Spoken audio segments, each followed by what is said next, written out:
xildhibaan jaamac Jibriil jaamac oo kamid ah xildhibaanada golaha deegaanka Ceerigabo oo qaar kamid ah warbaahinta kula hadlayay hotel cadam ee magaalada Ceerigabo isla markaana arrimo badan ka hadlay ayaa ugu horeyn isagoo ka hadlayay kulanka maalintii shalay xarunta madaxtooyada ee magaalada Hargeysa ay ku yeesheen madaxweynaha Soomaaliland Muuse Biixi Cabdi iyo madaxweyne dhaqameed ka soo jeeda beelaha General Caare wuxuu yiri waxaan ka hadlayaa dhacdadii shalay madaxtooyada Soomaaliland ka dhacday madaxweynaha iyo qoladii u timi ee garxadhiska sheeganayay waxaanu halka ka dareenay inaan waxba ka suuroobin meesha madaxweynihii loola tagay nin saamax Caare la yiraahdo oo 100 jeer loo sheegay oo leeyahay war nabadgelyo aanu haynaa ninkan naga saamax diiday ee marmarsiyooday waxaanu leenahay dii adeer ma xukumi kartid wadanka mar haddii aan qof saamaxi karin awood daaduna aad ku wareegayso sharci iyo waxaan jirno bambaana takale kuwa aqbalay maxay tahay yiri waanu aqbalay waanu kugu raacsanahay kuraastaanu iman doonaa walaal kuraasta cidina idima ogola waxa aqbasheen haddaad waxaad aqbasheen waa maxay bal noo sheeg cafis yar baa la doonaya qof waa diiday madaxweynihii waxa cafiseen haddaad raacdeen oo tirahdeen waanu ku raacsanahay kaleena ka haysta Caara oo cirka geeya annaga halkan buurta loogu jiri maayo adeer wasdaf qaanuun iyo maxay tahay waanu qaadanay iyo kuraastanaanu imanayna iyo cidina ma ogola meeshana waxaad ku tagteen khalad ina xirsiqanin ninka la yiraahdo mooy ninkaas si fiican buu hadlay si qaran buu hadlay waa suldaan asala hadalkiina weedin ka kharibteen waxbana ma idin qaadan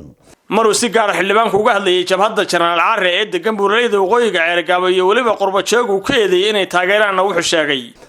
takale kuwa aqbalay maxay tahay yiri waanu aqbalay Caare والعارة أذر مدحويننا ميهد جبهة لميهد هدي عاد وحوضاني بورتها نوجو شيرين هالكنا وعيال كيجا هوالنا أرض هرجيسة كدجالن أرض برعو كدجالن أرض أودوينا كدجالن أرض دولة إلهي كدجالن أما أرض شلمبان هيباتي أرض حمر كدجالن ومحيط حمرتك لكن أنا هنوجو سوريجي طبعا هاد بقاد السوتاجي يعني وأنا ما يروح يبلو ثروة مطا والله بنا نقبلني بالله الله دولته وحيلات هي دكتور ما سمعنا يا دكتور ما مركي عارف بورصة قلال سمعنا يا مركي ورب حلو سمين واي صدق سنة ندبوا شغلي سيلاين رجع حدقي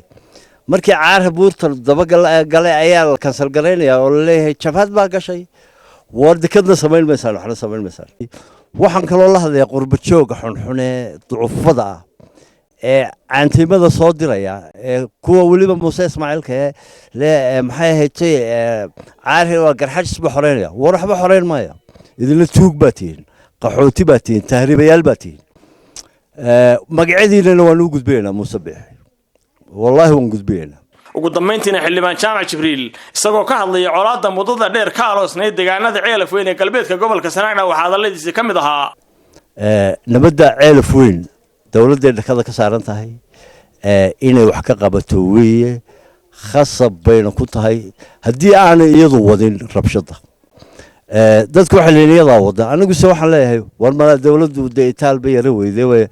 maxay tahay wax way ka qaban lahayd 4 sano looma dul qaadan karo maxay tahay dad walaalahaya oo horteeda isku cunaya dawladdu sheeganaysan lama aqbali karo taana قيادي وبار سماية سلاي نكا إنعك ترى كل كشمات بدمي ومجيه كلسية ضد نور أحمد بسلاي بور برهان بدمي ومجيه كلسية ضدك واحد قالوا ده 7 مليون أو دولار سية ضدك أو كلا كحية أنت هاد بعيدا يجورتي يشرادين يبلايك إنسان وعبد الله حسين درويش سومالي كيبل تي في عريقابو